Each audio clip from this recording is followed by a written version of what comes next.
High সবাই, জন্মাষ্টমীর পুজো আজকে আমাদের বাড়িতে হচ্ছে।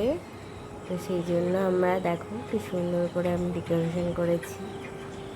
এই হচ্ছে ঠাকুরের ভোগ, ঠাকুরকে আমি সাজিয়েছি নিজের হাতে। বলো সবাই কেমন লেগেছে? সব ডেকোরেশনগুলো সব নিজের হাতে করেছি। হ্যাঁ, অবশ্যই মা সাহায্য করেছে অনেক কিছু, ভোগ বানাতে, সব কিছু করতে, ডেকোরেশনগুলো করতে। বলো সবাই কেমন লাগছে? শুভ জন্মাষ্টমী সবাইকে, অনেক অনেক শুভেচ্ছা জন্মাষ্টমী। সবাই খুব ভালো থেকো, হ্যাপি থেকো। আর এখানে আমি পুজো করছি। জন্মাষ্টমীর পুজো সাধারণত আমি নিজেই করি, নিজে হাতে।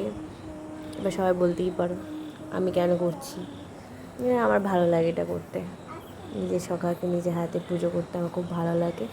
আমি গান গেয়ে গেয়ে আমি যা জানি সেই নিয়েই পুজো করি, প্রতি বছরই করি।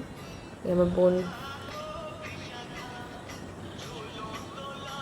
মা দোলনা টানছে, মা আর বোন দুজনে মিলেই দোলনা টানছে সুন্দর করে ঠাকুরকে।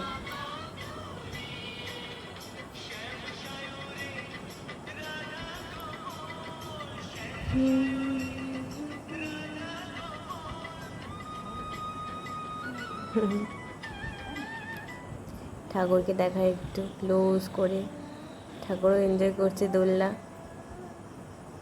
এবার আমি আর বোন দুজনে মিলে করছি। আমারও ইচ্ছে করছিল খুব,